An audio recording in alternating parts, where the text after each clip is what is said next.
much tech-savvy things going on. It's easy to forget that taking the extra time to write a handwritten note can mean a lot to a person. I know I really appreciate when people sit down and take the time, pen to hand, to write me something in their handwriting, because it makes me feel more connected.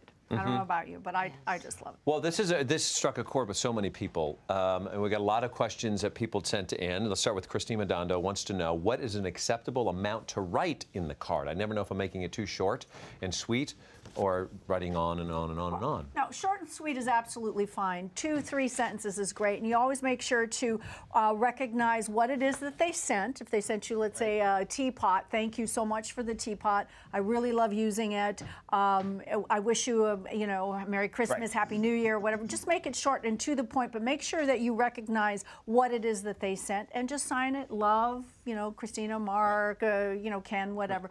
Short and sweet is fine. You don't have to go on and on. Okay. Boom. All right. Next question. Let's see. This is from Donna Marie Foss. She says, can you offer some opening sentences to start with instead of the traditional opening liners, such as, thank you again for that lovely... Oh, that's a good question. That's a good question. Well, let's say somebody sent you a nice, warm, cozy scarf. You could say, I just love the nice, warm, cozy scarf that you sent. The weather's cold here, and, I wore it the other day. I love it. I received so many beautiful compliments. Thank you so much for thinking of me. Love, blah, blah, blah. Perfect. That's it. Okay. How do you spell that, blah, blah? Blah, blah, blah. But you can put the thank you at the very end of it. You don't have to say thank you for, just use your imagination. And always, but it's important to just write from the heart. I will say this, because we sent out a lot of letters this year, cards to the people we work with, and you came in and you were like, we were working on it together. And the process of writing it made me stop and think about every single person that was important to me and why I explored that. It took a while, but it was important to personalize that, because you begin to understand their value to you. Well, we started... The same thing with the thank you note, because it's part of it is, especially if someone sends it in the mail, it's like acknowledging that you actually did receive it. And then it's really just saying, you thought of me, so I just want to let you know that I appreciate that thought. And that's really what it's saying. Well, we also felt very, our team here at Home and Family means so much to us, and there are 75 of them, and Mark and I started in October, and we wrote handwritten notes to each individual, because each single person here has something means something very special. And we wanted to express that. This is a great question, and I'd love to know your take on this. Joan Trompeter Campbell has a question, says this: should I stop gifting someone who doesn't thank you? You mean like Kim? No, I'm kidding. Wow. And that's why you're in this segment. That's why you're in this segment. No.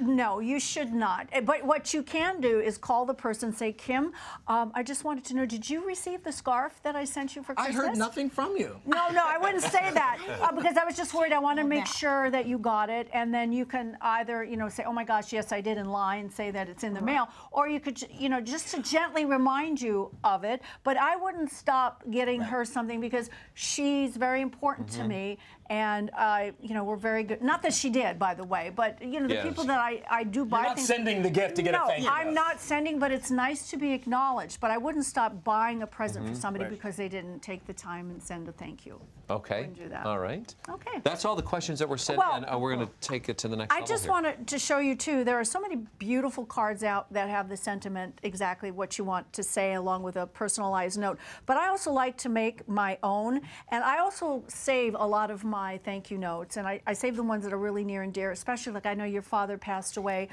several years ago, and to go back into the box that you would keep and see his handwriting, knowing that his hand touched that paper and that pen and those words have more meaning. And with the children, when, like I'm sure you'll appreciate your boys as they grow older, and you'll see what they wrote to you in kindergarten and first grade. So I keep little shoe boxes of the things that are very meaningful. And I know, Ken, you have something very special too you wanted to share. Speaking of little kids, I actually have Coco make her own thank you notes at 3. She sits down and she paints watercolor paper. Beautiful. We fold them, and then she tells us, like, what do you like about this? We need to thank Uncle Scott, and we write it out for her. And you'll keep it when she's 18 or she's married. You can take it out and show it. It has meaning, and it brings back wonderful memories. But what I've done here is we just got some card paper at the store, and we made these, or I made this. I just cut out the corner here. I wrote a thank you, and you can get these beautiful stickers at the I was going to say hardware store, but at your crafting store, and you make them yourself. So here's one that had a little jewelry just with thanks. You can have it already printed out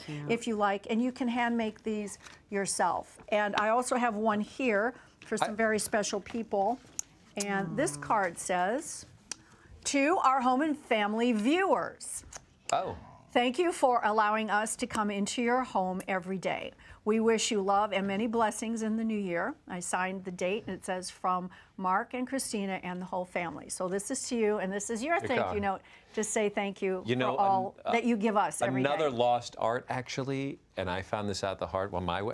I've completely lost my handwriting skills. Because I'm texting all the time. I don't.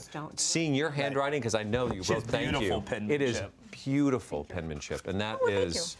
Well, I'll write your cards for you. Just I'll write your card for you. But anyway, Wonderful. thank you. Keep your questions coming. I hope you enjoyed this segment because I think this is such an important thing.